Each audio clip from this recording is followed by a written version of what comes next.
الحمد لله رب العالمين والصلاة والسلام على سيد الأنبياء والمرسلين وعلى آله وأصحابه وأزواجه وذرياته ومن تبعهم بإحسان إلى يوم الدين. أعوذ بالله من الشيطان الرجيم. بسم الله الرحمن الرحيم. إنا أعطيناك الكوثر فصل لربك وانحر إن شانئك هو الأبتر. صدق الله العظيم وصدق رسوله النبي الكريم ونحن على ذلك لمن الشاهدين والشاكرين والحمد لله رب العالمين. میرے محترم دینی بھائیو، قرآن کریم کی آیت اور جمعہ کے خطبے میں پڑھی جانے والی روایات، ان کا ترجمہ اور مطلب اگر معلوم کیا جائے تو اس سے پتہ چلتا ہے کہ نبی پاک صلی اللہ علیہ وسلم کی بعثت اور محمد الرسول اللہ صلی اللہ علیہ وسلم کی آمد، یہ ہم امتیوں کے لیے اللہ کا کتنا بڑا احسان ہے. اسی لیے جمعہ کے خطبے میں جو دو آیتیں پڑھی جاتی ہے اس میں اللہ ارشاد فرماتے ہیں: لقد من اللہ علی المؤمنین اذ بعث فیہم رسولا من انفسہم یتلو علیہم آیاتہ ویزکیہم ویعلمہم الکتاب والحکمہ. بڑی آیت ہے. اللہ فرماتے ہیں یہ اللہ کا احسان ہے تمہارے اوپر. لقد من اللہ علی المؤمنین، یہ ایمان والوں پر اللہ کا احسان ہے. اذ بعث فیہم رسولا من انفسہم، کہ اللہ نے تمہارے اندر ہی سے ایک انسان کو نبی بنا کر بھیجا. یتلو علیہم آیاتی ویزکیہم ویعلمہم الکتاب والحکمہ، جو اپنی آیتیں قرآن کریم کی پڑھ پڑھ کر تمہیں سناتے ہیں. ویزکیہم، تمہیں پاکیزہ بناتے ہیں، تمہارے نفس کو پاکیزہ بناتے ہیں. وَيُعَلِّمُهُمُ الْكِتَابَ وَالْحِكْمَةَ، اور یہی محمد ہے جو آپ کو علم اور حکمت کی باتیں سکھاتے ہیں. دوسری ایک جگہ قرآن میں اللہ نے ارشاد فرمایا: إِنَّا أَرْسَلْنَاكَ شَاهِدًا وَمُبَشِّرًا وَنَذِيرًا، کہ ہم نے محمد الرسول اللہ کو آپ کے لیے شاہد، مبشر اور نذیر بنا کر بھیجا ہے. کل قیامت کے دن جب تمہیں ضرورت پڑے گی سفارش کی، تم امت محمدیہ میں سے ہو، تم نے اچھے اعمال دنیا میں کیے ہیں، اس بات پر گواہ کی ضرورت پڑے گی تو یہی محمد الرسول اللہ تمہارے گواہ بن کر آئیں گے. اللہ نے ان کو مبشر بنا کر بھیجا، دنیا میں تمہیں خوشخبری دیتے ہیں، بتاتے ہیں کہ نیک اعمال کرو گے تو کل قیامت کے دن اللہ کے وہاں کیا بدلہ پاؤ گے. یہ خوشخبری دیتے ہیں محمد الرسول اللہ تمہیں، تو تمہیں مبشر بنا کر بھیجا ہے اور نذیر بھی بنا کر بھیجا ہے. جو نہیں مانتے ہیں ان کو ڈراتے ہیں کہ جہنم کی آگ بہت سخت ہے، اس کو برداشت نہیں کر پاؤ گے. تو نبی پاک صلی اللہ علیہ وسلم کے بارے میں اللہ فرماتے ہیں: لقد من اللہ علی المؤمنین، یہ اللہ کا احسان ہے تمہارے اوپر کہ مومنین پر محمد الرسول اللہ کو نبی بنا کر بھیجا. جب آپ نبی بنا کر مشرکین مکہ کے بیچ میں اور قریش کے بیچ میں آپ تشریف لائے، 40 سال میں آپ کو نبوت ملی، لیکن اس سے پہلے یہی 40 سال آپ انہی مشرکین مکہ کے بیچ میں رہتے تھے، ان کے ساتھ کاروبار بھی کرتے تھے، ملک شام کا سفر بھی کرتے تھے، کاروبار میں شرکت بھی کرتے تھے. خوشی غم ہر موقع پر رسول پاک صلی اللہ علیہ وسلم ان کے بیچ میں رہتے تھے، بلکہ اتنے امانت دار تھے کہ لوگ اپنے گھروں کی امانتیں محمد رسول اللہ کے گھر پہ رکھ کے جاتے تھے. اور معاہدہ حلف الفضول، کچھ مشرکین مکہ ایسے لوگ تھے جو مسافروں کو لوٹ لیتے تھے، تو کہا کہ قاعدہ بننا چاہیے کہ کوئی مسافر ہمارے علاقے میں آوے تو اس کے ساتھ لوٹ کھسوٹ نہیں ہونی چاہیے. تو اس پورے کے پورے معاہدہ کیا گیا اور اس معاہدے کا نام معاہدہ حلف الفضول رکھا گیا. مشرکین عرب دوسری قوموں کے ساتھ ہمیشہ لڑتے اور جھگڑتے رہتے تھے، رسول پاک صلی اللہ علیہ وسلم نے امن، شانتی، محبت کو باقی رکھنے کے لیے ایک معاہدہ بنایا، اور یہ تمام کام نبوت کے ملنے سے پہلے کی۔ لیکن جس دن آپ کو نبوت ملی اور اللہ کی طرف سے یہ اعلان ہوا کہ محمد اب اٹھیے اور اپنی قوم کو بھٹکتے ہوئے راستے سے نکال کر صراط مستقیم پر لائیے، بتائیے ان کو کہ ایک ہی اللہ کی عبادت کرنی ہے، دیگر معبودوں کی عبادت نہیں کرنی، تو نبی پاک صلی اللہ علیہ وسلم صفا پہاڑی کے اوپر چڑھ گئے اور آپ نے اپنی پوری قوم کو دعوت دی، پوری قوم کو بلایا۔ تو ظاہر سی بات ہے 40 سال سے اللہ کے رسول کو جانتے تھے، حضور کی ایک آواز پر کیوں حاضر نہ ہوتے؟ پورا کا پورا خاندان حاضر ہو گیا۔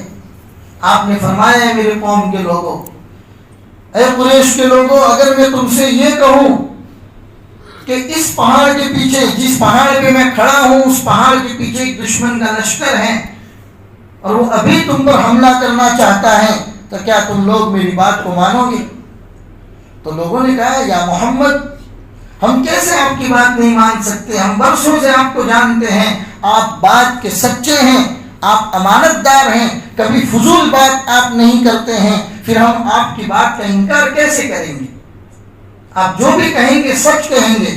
تو محمد رسول اللہ نے فرمایا یا ایھا الناس قولوا لا الہ الا اللہ تفلحوا، اے لوگو لا الہ الا اللہ کہہ دو، کامیاب ہو جاؤ۔ مطلب لا الہ الا اللہ کا مطلب کہ بھئی تمہیں ایک ہی اللہ کی عبادت کرنی ہے۔ یہ جو 365 معبود بنا کر تم نے رکھے ہیں، بیت اللہ کے اندر جو تم نے معبود بنا کے رکھے ہیں، ان تمام معبودوں کی عبادت نہیں کرنی، صرف ایک اللہ کی عبادت کرنی۔ جیسے یہ بات رسول پاک صلی اللہ علیہ وسلم نے فرمائی تو ابو جہل نے فوراً اللہ کے رسول کو کہا کہ محمد تمہارا برا ہو کیا، اسی لیے تم نے ہم کو جمع کیا تھا؟ اس نے لعنت والے جملے استعمال کیے رسول پاک صلی اللہ علیہ وسلم کے بارے میں۔ وہ تو یوں کہہ کر چلا گیا اور اپنے قوم کے لوگوں کو کہا کہ امید نہیں تھی کہ محمد ہمارا وقت برباد کرنے کے لیے ہم کو بلائیں گے، چلو ان کی بات کو نہیں سننا۔ یہ پہلا دین تھا جو ابو جہل نے نبی پاک صلی اللہ علیہ وسلم کے دل کو ٹھیس پہنچانے کا کام کیا تھا۔ یہ پہلا دین تھا۔ پہلی مرتبہ نبی پاک صلی اللہ علیہ وسلم کے لیے لعنت والے اور برے جملے اس نے استعمال کیے تھے، یہاں تک عربی میں استعمال آتا ہے کہ محمد تم ہلاک ہو جاؤ، نعوذ باللہ، تم ہلاک ہو جاؤ کہ تم نے ہمیں اسی لیے جمع کیا تھا۔ اس کے بعد اللہ نے آیت اتاری تھی، ارے تو کیا محمد کو ہلاک کرے گا، کیا محمد کی بربادی کی باتیں کرے گا؟ تبت یدا ابی لہب وتب، جو اللہ نے اتارا تھا، اے ابو لہب تیرے ہاتھ برباد ہو جائیں گے، تیرے ہاتھ برباد ہو جائیں گے، تیری بیوی جو تجھے سپورٹ کرتی ہیں محمد رسول اللہ کو نقصان اور تکلیف پہنچانے میں، تو تیری بیوی بھی برباد ہو جائے گی۔ نبی پاک صلی اللہ علیہ وسلم کی تسلی کے لیے اللہ نے قرآن کی آیتوں کو اتارا، اور دونوں کا انجام، ابو لہب کا بھی، ابو جہل کا بھی، ابو لہب کی بیوی کا بھی، اللہ نے ایسا عبرتناک انجام دیا کہ مشرکین مکہ کے لیے ایک مثال قائم ہو گئی۔ پھر ایک سلسلہ شروع ہوا۔ میں پہلے بھی کہہ چکا ہوں کہ لوگ آسان سمجھتے ہیں مسلمان ہونا، آگ کا دریا ہے اور تیر کے جانا، اتنا آسان نہیں ہے۔ نبی پاک صلی اللہ علیہ وسلم اگر چاہتے تو اللہ ان کے اشارے پر پوری دنیا کو ایک ساتھ مسلمان بنا دیتے، لیکن میرے اور آپ کے آقا محمد رسول اللہ نے 13 سال مکہ المکرمہ کے زمانے میں اور 10 سال مدینہ المنورہ کے زمانے میں 23 سال وہ قربانیاں دی ہیں کہ جن قربانیوں کے نتیجے میں یہ دین محمدی مجھ تک اور آپ تک پہنچا۔ قربانیوں کا نتیجہ ایک مستقل سلسلہ شروع ہوا، مستقل لوگ ستا رہے ہیں، آپ کے بارے میں باتیں کر رہے ہیں، کوئی ساحر کہہ رہا ہے، کوئی مجنون کہہ رہا ہے آپ کو، کوئی آپ کے لیے لعنت والے جملے بول رہا ہے، مستقل آپ کو ستانے کی باتیں کرتے ہیں۔ اور محمد رسول اللہ انسان ہی تھے، آپ کا بھی دل دکھتا تھا جب لوگ اس طرح کی باتیں کرتے تھے، ایسی بات نہیں ہے کہ آپ کا دل دکھتا نہیں تھا. قرآن کریم کی چند آیتیں میں آپ کو پڑھ کر سناؤں گا. ان آیتوں میں اللہ نے یہ باتیں اتاری ہیں کہ محمد ہم جانتے ہیں کہ ان کی باتوں کی وجہ سے آپ کا دل دکھتا ہے. ہم جانتے ہیں کہ یہ لوگ جو باتیں آپ کے بارے میں بولتے ہیں اس کی وجہ سے آپ کا دل دکھتا ہے. اس کا ہمیں اقرار ہے. ان عذاب ربی لشدید، میری پکڑ بڑی سخت ہے. جب میں پکڑوں گا تب ان کو پتا چلا گیا کہ محمد کو ستانے کی سزا کیا ہوتی. 13 سال تک میرے بھائیوں، 13 سال تک مکی دور میں ظلم و ستم کا کون سا وہ واقعہ ہے جو نبی پاک صلی اللہ علیہ وسلم کے ساتھ نہ کیا گیا. ہر موڑ پہ ستایا گیا، ہر موڑ پہ ہر اعتبار سے ستایا گیا. میں نے جو آیت پڑھی آپ کے سامنے چھوٹی سی سورت 30ویں پارے کی، انا اعطیناک الکوثر فصل لربک وانحر ان شانئک هو الابتر، یہ سورت کیوں اتاری گئی تھی؟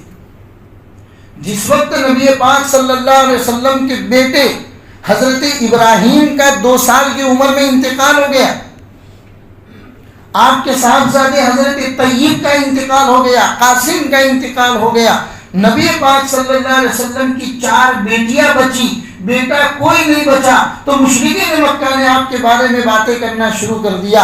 ابتر، یہ ابتر ایک سینٹینس ہے جو کیا کہا جاتا ہے اس آدمی کے بارے میں کہ جس کے پیچھے کوئی نسل نہ ہو، جس کی اولاد، جس کو بولتے ہیں جس کا ویلا چلتا ہے، باپ بیٹا پڑپوتا وغیرہ جو چلتا رہتا ہے، اس کے بارے میں جملہ بولا جاتا ہے ابتر. دم کٹا ہوا، پونچھ کٹے ہوئے آدمی کو کہا جاتا ہے. تو مشرکین مکہ نے آپ کو ستانا شروع کیا کہ اس محمد سے زیادہ، نعوذ باللہ، 1000 مرتبہ نعوذ باللہ، کہ محمد سے زیادہ الجھنے کی ضرورت نہیں ہے. یہ چند دن کی بات ہے، پھر محمد بھی ختم ہو جائیں گے اور ان کا قصہ بھی ختم ہو جائے گا، کیونکہ ان کی کوئی نرینہ اولاد بچی نہیں. کیونکہ مشرکین مکہ میں نرینہ اولاد یعنی لڑکا، نرینہ اولاد کی بڑی حیثیت تھی. بیٹی کا باپ ہونا وہ شرم کی چیز محسوس کرتے تھے. اور رسول پاک صلی اللہ علیہ وسلم کی 3 اولاد میں سے جب کوئی بیٹا نہیں بچا تو ان کو بولنے کا موقع مل گیا اور رسول پاک صلی اللہ علیہ وسلم کو وہ ابتر کہہ کر پکارنے لگے. اور اس سے محمد رسول اللہ کے دل کو بہت ٹھیس پہنچی، بہت تکلیف پہنچی. تب اللہ نے آپ کی تسلی کے لیے اس صورت کو اتارا تھا. یا محمد، آپ کو گھبرانے کی ضرورت نہیں ہے ان کی باتوں سے. انا اعطیناک الکوثر، ہم نے آپ کو کوثر عطا کی. بعض مفسرین فرماتے ہیں کوثر جنت کی ایک نہر ہے، اور زیادہ تر مفسرین کا کہنا ہے کہ کوثر سے مراد اللہ یہ کہنا چاہتے ہیں یا محمد ہم نے آپ کو بہت ساری چیزیں عطا فرمائی ہے، بہت ساری چیزیں ہم نے آپ کو عطا فرمائی ہیں. کوثر بھی اس میں سے ایک حصہ ہے. ہر چیز ہم نے آپ کو مکمل اور کامل طور پر عطا فرمائی ہے. لہذا ان کی باتوں کو دل پر لینے کی آپ کو ضرورت نہیں ہے. فرمایا فصل لربک وانحر، آپ کا کام یہ ہے کہ آپ نماز پڑھیے، آپ نماز پڑھتے رہیے جو اللہ نے آپ کو حکم دیا ہے. وانحر، اور قربانی کے موقع پر آپ قربانی کیجیے، اللہ کے راستے میں نہر کیجیے، ذبح کیجیے، یہ آپ کا کام ہے. ان شانئک هو الابتر، آپ کا دشمن جو ہے وہ دم کٹا ہوا ہے. ایک وقت آئے گا کہ دنیا میں کوئی ان کو یاد کرنے والا نہیں ہوگا، لیکن آپ کا نام تو بلند بالا رہے گا. چنانچہ دیکھیے 1400 سال، 1450 سال کا عرصہ گزر جانے کے بعد آج بھی محمد رسول اللہ کا نام سنتے ہیں تو دل سے صلی اللہ علیہ وسلم نکلتا ہے. اور جب آپ کے ناموس کی بات آتی ہے، آپ کے ناموس کی حفاظت کی بات آتی ہے، تو ایک مسلمان چاہے اعمال کے اعتبار سے کتنا ہی کمزور ہو، وہ نماز نہ پڑھتا ہو، روزہ نہ رکھتا ہو، وہ ایمان کے اصول پر عمل نہ کرتا ہو، وہ گرچہ نام کا مسلمان ہو، لیکن جب بات آئے گی محمد رسول اللہ کے ناموس کی تو وہ ایمان والا بندہ فخر محسوس کرتا ہے کہ ایک جان تو کیا 1000 جانیں قربان کر دوں میں محمد رسول اللہ کے لیے. یہ شان ہے محمد رسول اللہ کی. تو اللہ نے فرمایا کہ آپ کی شان تو یہ ہے وَرَفَعْنَا لَكَ ذِكْرَكَ، وَرَفَعْنَا لَكَ ذِكْرَكَ، ہم نے آپ کے ذکر کو اونچا کر دیا. جب بھی لا الہ الا اللہ کہا جاتا ہے فوراً محمد رسول اللہ کہا جاتا ہے. جب مؤذن اشہد ان لا الہ الا اللہ کہتا ہے تو مان بات اشہد ان محمد رسول اللہ کہتا ہے. وَرَفَعْنَا لَكَ ذِكْرَكَ، ہم نے آپ کے ذکر کو بلند کر دیا. یہ شان محمد رسول اللہ صلی اللہ علیہ وسلم کی اللہ نے بتائی، اس کے بعد بھی مشرکین مکہ نے ستانے میں کوئی حد نہیں چھوڑی، تو آپ طائف چلے گئے کہ چلو طائف والوں کے پاس جاتے ہیں، ہو سکتا ہے کہ کوئی میری باتیں سن لیں، لیکن طائف والوں نے بھی آپ کی باتیں نہیں سنی اور آپ کو مزید ستایا، حتیٰ کہ فرمایا روایتوں میں کہ طائف والوں نے جو رسول پاک صلی اللہ علیہ وسلم کو ستایا تھا، یہ ستانا سب سے زیادہ تھا۔ اس لیے ایک مرتبہ سیدہ حضرت عائشہ صدیقہ رضی اللہ تعالی عنہا نے مدینہ المنورہ کی زندگی میں آپ سے پوچھا، یا رسول اللہ، اسلام کے اس راستے میں سب سے زیادہ آپ کو کب ستایا گیا؟ تو حضور نے فرمایا، عائشہ، حضور کے آنکھوں میں آنسو آ گئے، تو حضرت عائشہ فوراً سہم گئی اور کہنے لگی، یا رسول اللہ، میرے سوال سے اگر آپ کو تکلیف پہنچی ہے آپ مت دیجیے جواب، اگر آپ جواب دینا نہیں چاہتے ہیں آئندہ میں سوال نہیں کروں گی۔ رسول پاک صلی اللہ علیہ وسلم نے فرمایا کہ عائشہ، تمہارے سوال سے مجھے تکلیف نہیں پہنچی، مجھے وہ بات یاد آ گئی کہ کہیں میں تمہیں بتا دوں تو اللہ کے راستے میں وہ شکایت نہ ہو جائے، عائشہ مجھے سب سے زیادہ تمہارے ننیال والوں نے ستایا ہے۔ حضور نے فرمایا، مجھے سب سے زیادہ تمہارے ننیال والوں نے ستایا ہے، کیونکہ حضرت عائشہ کی اماں جو تھی وہ طائف کے قبیلے سے تعلق رکھتی تھی۔ فرمایا طائف والوں نے مجھے سب سے زیادہ ستایا ہے، لیکن اس حالت میں بھی محمد رسول اللہ نے کبھی طائف والوں کے لیے بد دعا کا کوئی جملہ نہیں کہا۔ آپ نے واقعہ سنا ہوگا کہ ملک الجبال نے اللہ کے حضور میں یہ درخواست پیش کی کہ یا اللہ، کیسے برداشت کر سکتے ہیں کہ محمد رسول اللہ کو اس سرزمین پر اتنی تکلیف پہنچائی جا رہی ہے، آپ تو اللہ ہیں، آپ کیسے دیکھ سکتے ہیں اپنے نبی کو تکلیف میں؟ ہمیں اجازت دیجیے، ہم جائیں گے، ہم پہاڑوں کے فرشتے، ہم دونوں پہاڑوں کو ملا دیں گے۔ اللہ نے فرمایا جاؤ جاؤ، لیکن جانے سے پہلے اور دو پہاڑ ملانے سے پہلے میرے محمد کی مرضی معلوم کر لینا۔ چنانچہ آئے ملک الجبال بڑے جوش میں، کیونکہ عرش کے اوپر خلبلی مچ گئی تھی جب نبی پاک صلی اللہ علیہ وسلم کا پورا جسم خون میں لہولہان جب دیکھا تھا تو بڑے جوش میں آئے تھے ملک الجبال اور کہا کہ یا رسول اللہ، آپ حکم دیجیے، ہم دونوں پہاڑوں کو ملا دیتے، تمام لوگ ختم ہو جائیں گے جنہوں نے آپ کو ستایا۔ لیکن بات یہ ہے کہ اللہ نے مجھے یوں کہا ہے کہ محمد کی مرضی معلوم کر لینا۔ فوراً رسول پاک صلی اللہ علیہ وسلم نے ہاتھ آسمان میں اٹھا دیے، اے اللہ، شکر ہے کہ عذاب اتارنے سے پہلے تو نے میری مرضی معلوم کی، جب میری مرضی معلوم کی ہے تو محمد کی مرضی یہ ہے، اے اللہ انہیں چھوڑ دیا جائے، یہ آج نہ صحیح تو کل محمد کی بات پر اور اللہ کی بات پر ایمان لے آئے۔ میں نہیں چاہتا ہوں میری وجہ سے کسی کو تکلیف۔ اتنا پیارا نبی، دشمن کو بھی اگر کانٹا چوب جاتا تھا تو محمد طرف جایا کرتے تھے۔ جب آپ کی روح قبضہ کرنے کے لیے ملک الموت تشریف لائے، ہلکی آپ کو تکلیف محسوس ہوئی تو ملک الموت کو پوچھتے ہیں، ملک الموت، کیا روح قبضہ کرنے کے وقت ہر ایک کو تکلیف ہوتی ہے؟ ملک الموت نے کہا کہ جی ہاں۔ کیا میری امت کو بھی تکلیف ہوگی؟ کہا کہ ہر ایک کو ہوتی ہے۔ میں چاہتا ہوں، حضور نے فرمایا، میں چاہتا ہوں میری پوری کی پوری امت کی تکلیف مجھے دے دی جائے، میں برداشت کرنے کے لیے تیار، میری امت کو تکلیف نہ پہنچے۔ میرے بھائیوں، چاہتے، میں نے پہلے بھی بتایا، اگر چاہتے اللہ سے دعا کر دیتے، ان کے اشارے پر پوری دنیا مسلمان ہو جاتی، لیکن نہیں، 23 سال تک قربانیاں دی ہے، 23 سال تک، ایک دو دن کی بات نہیں ہے، 23 سال تک قربانیاں دی ہیں، ایک دن کبھی پیٹ بھر کے کھایا ہے تو ایک دن بھوکے بھی رہے، سب تکلیفیں برداشت کی۔ کیوں؟ تاکہ امت تک، قیامت تک آنے والی امت تک دین محمدی پہنچے تو صحیح شکل میں پہنچے، اور امت محمدیہ محمد رسول اللہ کی جان پر اپنی جان نچھاور کرنے والے بن جائے۔ اور اللہ تبارک و تعالیٰ نے امت میں وہ جذبہ دیا محمد رسول اللہ کے بارے میں۔ چنانچہ مدینہ تشریف لے جانے کے بعد تقریباً 6 سال گزر گئے اور صحابہ نے کہا، یا رسول اللہ، اپنا وطن یاد آیا ہے، مکہ جانا ہے۔ رسول پاک صلی اللہ علیہ وسلم نے فرمایا، چلو احرام باندھو، عمرہ کی نیت سے چلتے۔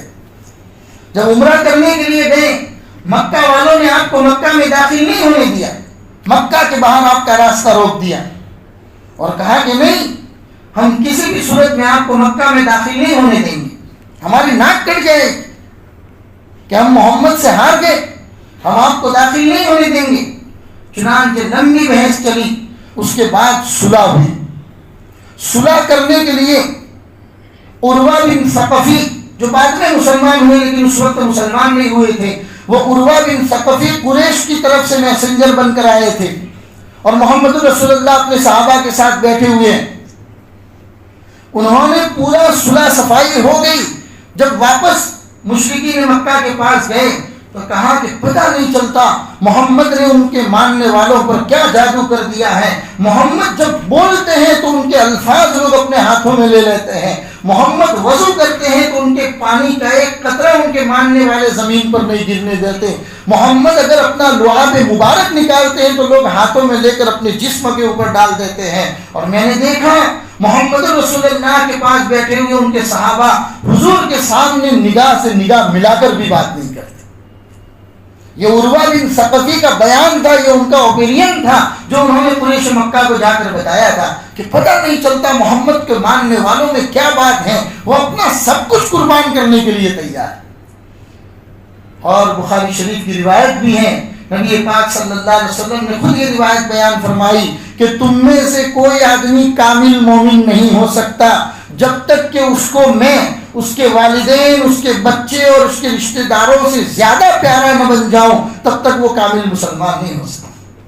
حضرت عمر نے فرمایا یا رسول اللہ آپ مجھے میرے والدین سے بھی پیارے ہیں، میری اولاد سے بھی پیارے ہیں، لیکن میری جان مجھے تھوڑی زیادہ پیاری ہے، میں کامل مومن ہوں. اللہ کے رسول نے فرمایا عمر نہیں، جب تم محمد رسول اللہ صلی اللہ علیہ وسلم کو اتنا پیار کرنے والے نہ بن جاؤ جتنا تم اپنی جان سے کرتے ہو، اس سے زیادہ پیار کرنے والے بنو گے تب کامل ایمان والے کہلاؤ گے. تب حضرت عمر نے کہا یا رسول اللہ اب اس دل کی آواز یہ ہے کہ اس جان سے بھی زیادہ محمد رسول اللہ پیارے. یہ محمد رسول اللہ کی سیرت ہے میرے بھائیوں، جنہوں نے امت کو ہمیشہ محبت، امن، شانتی کا پیغام دیا دنیا والوں کے ساتھ. مدینہ بھی تشریف لے جانے کے بعد یہودیوں کو اسلام کی طرف نہیں کہا کہ بھئی ہم مدینہ میں آئے ہیں تو تم تمام لوگ اسلام قبول کر لو، لیکن آپ نے کہا کہ ہم چاہتے ہیں کہ مدینہ کا ماحول امن اور شانتی والا بنا رہے. اگر باہر کا کوئی آدمی مدینہ کے ماحول کو خراب کرنے کی کوشش کرتا ہے تو ہم سب مل کے اس کا مقابلہ کریں گے. ہم نہیں چاہتے ہیں کہ مدینہ کا ماحول خراب ہو، ہم چاہتے ہیں کہ مدینہ کا ماحول امن اور شانتی والا بنا رہے. تو نبی پاک صلی اللہ علیہ وسلم کو ان یہودیوں نے بھی ستایا، آپ کو مارنے کی پلاننگ کی. کبھی کبھی آ کر کہنے لگی یا رسول اللہ ہمارے خاندان میں جھگڑا ہو چکا ہے، آپ تشریف لے آئیے اور خاندان کے جھگڑے کو ختم کیجیے. رسول پاک صلی اللہ علیہ وسلم عین عصر کی نماز کے موقع پر مصلی پر کسی اور صحابی کو کھڑا کر کے ان کے درمیان صلح کرانے کے لیے گئے. دیوار کے بازو میں بیٹھے ہیں، پتہ چلا کہ انہوں نے دیوار کے اوپر بڑا پتھر رکھا ہوا ہے اور محمد رسول اللہ کو نعوذ باللہ مارنے کا ارادہ کیا. اللہ نے وحی کے ذریعے اپنے نبی کو بتا دیا یا محمد واپس آ جائیے، یہ کوئی صلح کرانا نہیں چاہتے، انہوں نے تو آپ کو مارنے کا پلان بنایا. تو قرآن کریم میں مختلف ایسی آیتیں ہیں. سورہ توبہ کی آیت نمبر 61، آیت نمبر 63، سورۃ الرعد کی آیت نمبر 65 اور اسی طریقے سے سورہ یاسین کی آیت نمبر 22. ان تمام آیتوں میں اللہ نے بتایا کہ جب بھی ہمارے رسولوں کو ستایا گیا ہے، ہمارے نبیوں کو ستایا گیا ہے، اللہ فرماتی ہے ہماری ڈھیل ہے کہ ہم ان کو چھوڑ دیتے ہیں، ورنہ تمہاری اوقات کیا ہے کہ تم زبان کھولو محمد رسول اللہ کے بارے میں. جس کو کسی فارسی شاعر نے کہا ہے 1000 بار گشویم ز مشک و گلاب، 1000 بار گشویم ز مشک و گلاب، کہ میں اپنی زبان کو 1000 مرتبہ بھی مشک اور گلاب سے دھو دوں تب بھی یہ زبان اس قابل نہیں ہے کہ محمد کا پاک نام اس سے لیا جائے. 1000 بار گشویم ز مشک و گلاب، قابل نہیں ہے زبان. کہ تمہاری حیثیت کیا ہے کہ تم محمد رسول اللہ صلی اللہ علیہ وسلم کے بارے میں نازیبا الفاظ کرو. یہ تو شکر مناؤ کہ اللہ کے رسول کی دعا کا اثر ہے. حضور نے اللہ سے دعا کی دی اللہ میری امت کو ایک ساتھ کبھی ہلاک نہ کرنا، ورنہ پچھلی امتوں کے واقعات کو اٹھا کر دیکھو، جب بھی قوم نے اس کے نبی کو ستایا ہے اللہ نے پوری کی پوری قوم کو ایک ساتھ برباد کر دیا ہے. ایک دو نہیں، قوم عاد ہیں، قوم سمود ہیں، قوم شعیب ہیں، اصحاب الایکہ ہیں، قوم لوط ہیں، کئی بستیاں ہیں جب جب بھی انہوں نے ان کے رسولوں کو ستایا اللہ نے دنیا سے ان کا نام و نشان مٹا دیا، کوئی ان کو یاد کرنے والا نہیں۔ تو اللہ فرماتے ہیں یہ تو محمد الرسول اللہ کی دعاؤں کی وجہ سے تم جی چکے ہو، کہ انہوں نے دعا کی دی اللہ میری امت کو ایک ساتھ ہلاک مت کرنا، ورنہ تمہاری حیثیت کیا ہے کہ تم محمد الرسول اللہ کے بارے میں زبان کھولو۔ یہ مسلمان ہیں، اس کے دل میں اللہ تبارک و تعالیٰ نے وہ دل دیا ہے جو دل گرچہ اس کے ایمان کو لے کر گرچہ تھوڑا کمزور ہو، وہ اپنے نمازوں میں کوتاہی کرتا ہو، اللہ کے احکام میں کوتاہی کرتا ہو، لیکن وہ دل محمد الرسول اللہ کی ناموں سے رسالت کے بارے میں کبھی ذرہ برابر کوتاہی نہیں کر سکتا۔ چنانچہ واقعات ہیں جنگ احد میں جب کچھ مشرکین نے نبی پاک صلی اللہ علیہ وسلم کو گھیر لیا، حضور نے فرمایا کہ کون ہے جو میرا بچاؤ کرے گا؟ تو ایک صحابی فوراً اپنے 5 انصاری صحابی کو لے کر حضور کے چاروں طرف کھڑے ہو گئے، تمام دشمنوں کے آنے والے تیر اپنے بدن پر لے لیے۔ ایک عورت، دینار قبیلے کی ایک عورت کہتی ہے کہ میرا اس کو پتا چلا کہ تمہارے شوہر کا انتقال ہو گیا، تب بھی وہ پوچھتی ہے کہ محمد کیسے؟ اس کو آ کے کسی نے بتایا کہ تمہارے باپ کا بھی انتقال ہو چکا، وہ پھر بھی کہتی ہے کہ محمد الرسول اللہ کیسے؟ کسی نے کہا تمہارے بیٹوں کا انتقال ہو چکا، ارے کہا چھوڑیے مجھے یہ بتائیے کہ محمد رسول اللہ کیسے؟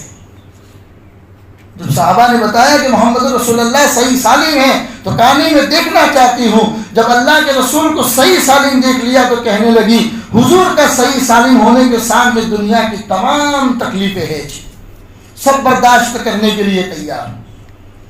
نبی پاک صلی اللہ علیہ وسلم کی ناموں سے رسالت کی جہاں پر بات آتی ہے میرے بھائیوں، وہاں پر مسلمان کبھی بھی کسی بھی صورت میں کمپرومائز کرنے کے لیے تیار نہیں ہوتے۔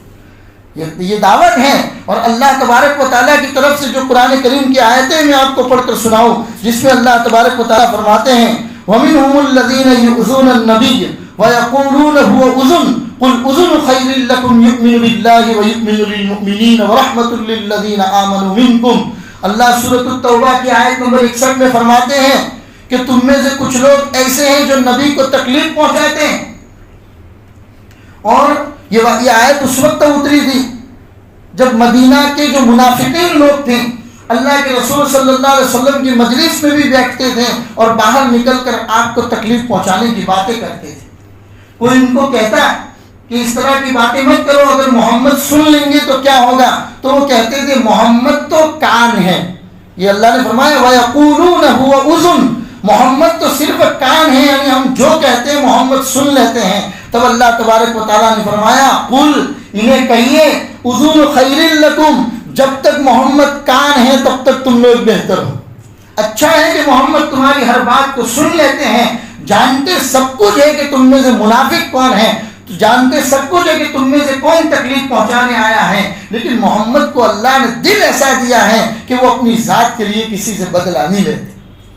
یہ رحم دل اللہ نے جو ان کو دیا ہے یہی تمہارے لیے بہتر ہے، ورنہ اگر اللہ چاہتا والذین یؤذون رسول اللہ لہم عذاب علیم، یاد رکھو جو لوگ رسول اللہ کو تکلیف پہنچاتے ہیں ان کے لیے دردناک عذاب ہے۔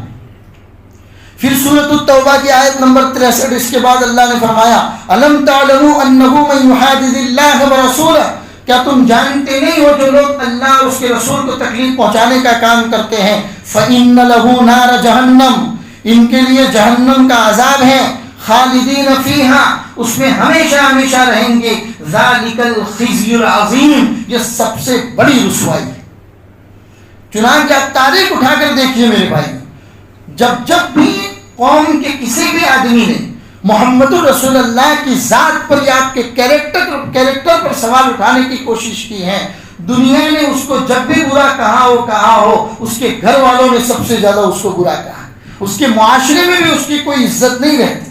اللہ تبارک و تعالیٰ دنیا میں یہ عذاب دے دیتے ہیں کہ دنیا اس کے اوپر تھوکنے کا کام کرتی ہے، اور جہنم کا عذاب اللہ نے تیار کر کے رکھا ہے۔ آگے اللہ فرماتے یا حسرتاً علی العباد، اے بندو تمہارے اوپر حسرت ہے کہ جب بھی ہم کسی رسول کو بھیجتے ہیں تو تم ان کو تکلیف پہنچاتے ہو۔ آگے کو آیت میں اللہ فرمایا انا کفیناک المستہزئین، یاد رکھو محمد کے مذاق اڑانے والوں کے لیے ہم اکیلے ہی کافی۔ اللہ فرماتے انا کفیناک المستہزئین، محمد کا مذاق اڑانے والوں کے لیے ہم اکیلے ہی کافی ہیں۔ الذين يجعلون مع الله إلها آخر فسوف يعلمون. اور آگے اللہ فرماتے ہیں وَلَقَدْ نَعْلَمُ أَنَّكَ يَضِيقُ صَدْرُكَ، اے محمد ہم جانتے ہیں کہ ان کی باتوں سے آپ کا سینہ تنگ ہوتا ہے، آپ کے دل کو تکلیف پہنچتی ہے. اللہ فرماتے ہیں وَلَقَدْ نَعْلَمُ أَنَّكَ يَضِيقُ صَدْرُكَ بِمَا يَقُولُونَ، یہ لوگ جو بھی بکواس باتیں آپ کے بارے میں کرتے ہیں اس سے آپ کے دل کو تکلیف پہنچتی ہے، ہمیں اس کو پتہ ہے، ہم ان سے نمٹ لیں گے، ہم کافی ہیں ان کو سزا دینے کے لیے. آپ کا کام کیا ہے؟ فسبح بحمد ربک، آپ اپنے رب کی زیادہ سے زیادہ تسبیح اور حمد کو بیان کیجئے. وَقُم مِّنَ السَّاجِدِينَ، سجدہ کرنے والوں میں بن جائیے. وَاعْبُدْ رَبَّكَ حَتَّىٰ يَأْتِيَكَ الْيَقِينُ، اور اپنے رب کی عبادت کرتے رہیے یہاں تک کہ آپ کو موت آ جائے، آپ کا انتقال ہو جائے، تب تک آپ اپنے رب کی عبادت کرتے رہیے. قرآن کریم کی ان آیتوں میں میرے بھائیو آپ نے پڑھا اور سنا کہ جب بھی کسی نے محمد رسول اللہ صلی اللہ علیہ وسلم کا مذاق اڑانے کی کوشش کی ہے تو اللہ نے فرمایا انا کفیناک المستہزئین، مذاق اڑانے والوں کے لیے ہم اکیلے ہی کافی، اللہ ان سے نمٹ لیں گے. ہم مسلمانوں کو اپنے اعمال سے، اپنی باڈی لینگویج سے یہ بتانا ہے کہ ہم محمد رسول اللہ کے امتی. میرے بھائیو ہم نے محمد رسول اللہ کی سنت، طور و طریق پوری اپنی زندگی سے نکال دیا. اسی لیے تو کوئی تیار ہوتا ہے جو اللہ کے رسول صلی اللہ علیہ وسلم کی ذات پر انگلی اٹھانے کی کوشش کرتا ہے. لہذا میرے بھائیو ہم سب کو آج کے اس جمعہ کے دین کے پیغام سے یہ پیغام ہم دینا چاہتے ہیں کہ محمد رسول اللہ کی تعلیمات خود اپنائیں، اور جو نہیں جانتے ہیں، نادانی کی وجہ سے محمد رسول اللہ کے بارے میں اناپ شناپ باتیں کرتے ہیں، انہیں بتائیں کہ محمد رسول اللہ کون ہے. تم نے اب تک محمد رسول اللہ کو جانا نہیں ہے، جانا ہے تو اخبار اور ٹی وی ڈیبیٹ سے جانا ہے. جس دن تم محمد رسول اللہ کو قرآن اور حدیث سے جانو گے، خدا پاک کی قسم تم خود بھی ان سے پیار کرنے والے بن جاؤ. میں نے ربیع الاول کے مہینے میں وہ گجراتی کتاب بھی لکھی تھی جس کے بارے میں بتایا کہ دنیا کے بڑے بڑے دانشوران، مسلمان نہیں غیر مسلم، جس میں ہندو بھی ہیں، جس میں یہودی بھی ہیں، نصرانی بھی ہیں اور کرسچن بھی ہیں، جنہوں نے دنیا کے بڑے بڑے دانشوران نے محمد رسول اللہ کے بارے میں کیا کہا ہے کہ کون ہے محمد رسول اللہ. اس کتاب کو آپ پڑھیے اور لوگوں کو بتائیے جو لوگ نہیں جانتے ہیں ان کو. اور ہمارا کام یہ ہے نبی پاک صلی اللہ علیہ وسلم پر کثرت کے ساتھ درود و سلام کا نذرانہ پیش کر دیجئے، جس کو کسی شاعر نے کہا ہے سلامت رہے تیرے روزے کا منظر، سلامت رہے تیرے روزے کی جالی، ہمیں بھی عطا ہو وہ جذبے ابو ذر، ہمیں بھی عطا ہو وہ روح بلالی. صلی اللہ علیہ وسلم وصلی اللہ علی النبی الکریم وعلی آلہ واصحابہ اجمعین برحمتک یا ارحم الراحمین.